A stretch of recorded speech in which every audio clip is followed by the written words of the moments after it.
Have you heard of Fatuma, Nyambura, and Akinyi? Get a chair, let's talk. So there's a young man, a traveler, who comes to a village, and as he's asking for help for navigation, an old man tells him not to cross the river at midday because at midday the river boils from the underground springs. So the young man comes to the river and realizes there's no steam. So he's like, today must be different. He decides to cross and immediately burns his feet upon contact. And as he's limping back, the old man tells him that not all danger is visible. Sometimes it's useful to listen to those who've gone before you. And that's exactly what we're doing today. So sit tight, listen and learn. Episode 1449, Kenya's Changing Music Video Landscape. It used to be hard. You have to save, you have to use others. There's a point that I used to have bandana. Yani kwa bedroom imejaa ni kama kuna watu walikuwa wananiambia nasema akona bandana gunia mzima lakini trao 2 na shati za promotion. So nilikuwa na shati kama 3 za promotion labda ya Safaricom yeah, but bandana ndio nilikuwa na change kila siku. I couldn't even buy myself anything. Why? At all. But you're making money? No, but I had so many people. And again, I wanted to see how do I invest back to what I had. So now saving enough. You remember Denny, the one that I told you from the first part whereby adopted me from my grandpa. Yes. Told me whatever that you're doing is good, but just come. We figure out how you can go to school and get more knowledge on this. So I had to saved quite some amount, went and then I added up, then went to school. Bro, I came back bawling. If I was someone to be someone else, that was an opportunity. Now, just to give you the picture, Panari was a very big hotel then. So I stayed at Panari for 3 months in a hotel. Like you feel like, no, before you get a house, you need to stay in Panari. So what did you do with the resources minus staying in a hotel and upgrading dinga? Bro, nilikuwa na gari na driver. Usiombe upate pesa mob mara moja. You have to grow with it. Ukiamka hivi siku moja unajua kuna kama millions of money in your account, inaweza kuchizisha. Because you can buy anything and you can do anything. So for me, I think the fear of God and also my background, I didn't want to go back to be the same person that I was. Don't ever have a change of heart, you know. Someone just becomes different when they change their heart. For me, when I didn't have anything, when I was in the street, the same heart I used to have then is the same heart. I make sure I maintain that. So status and everything, they're just seasons. And God has, Mungu amenyonyesha kabisa seasons. Kuna time inakauka. Hakuna hata mate ya kumeza. Na kuna wakati kunanyesha. Unashindwa hata utaji you dry yourself. Yes, yeah. Money is interesting because you are tested by its scarcity and you're tested by its abundance. Luckily for Jay Blessing, he was grounded because of his faith in God and because of his background. He did not want to go back where he came from, and he had the fear of God with him. The 3 women I quoted in the beginning, Fatuma, Nyambura, and Akinyi, are quoted in a popular Muiruri song.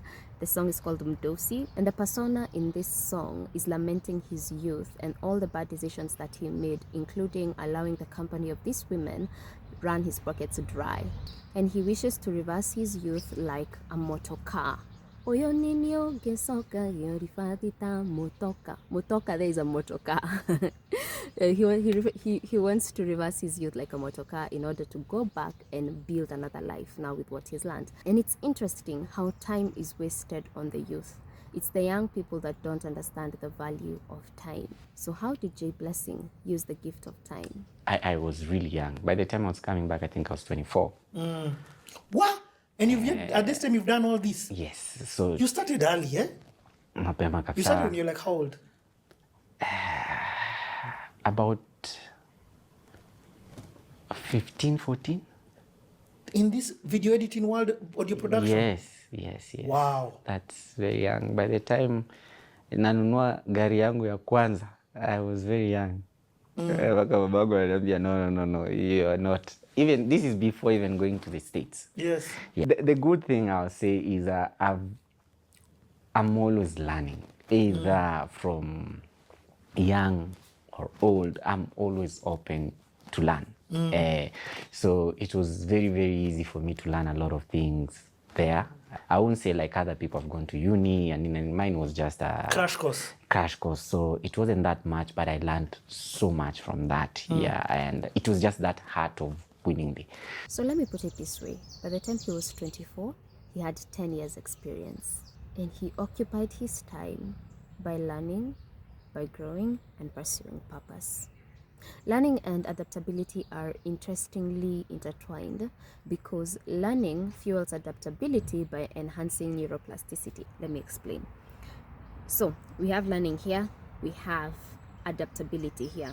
Neuroplasticity is your brain's ability to adapt to new things by creating new connections amongst neurons. So this is what helps your brain adapt to learning new skills or new things generally, recover from injuries, and experience new things in life.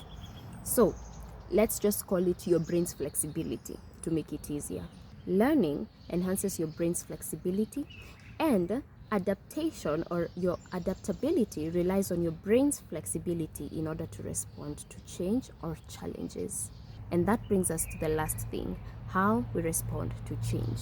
Quick recap, Gen Zs, my peeps, and everyone else who's listening. The first test is money. How you respond to its scarcity and its abundance, and what is keeping you grounded. What kept Jay Blessing grounded was his faith and his background. What's keeping you grounded? The second thing was time. How are you utilizing the gift of time? And the third thing here is change. How do you respond to change? If you leave Kenya even for 6 months, you come back, things have changed. Life had moved on very, very fast. So now start coping with it. And then what people knew was quality, or what I knew it was quality, it's not anymore that way. So now there's a way of doing things differently, you know. When you're doing color, you don't oversaturate it. Yes. There's a certain way. There's a new breed of directors. Enos wasn't yet. Bado, Yes, but there was a breed of other directors that walikuwa moto. So you can't even compete. So the industry has shifted. And also there was my good friend anaitwa Ken Heyman.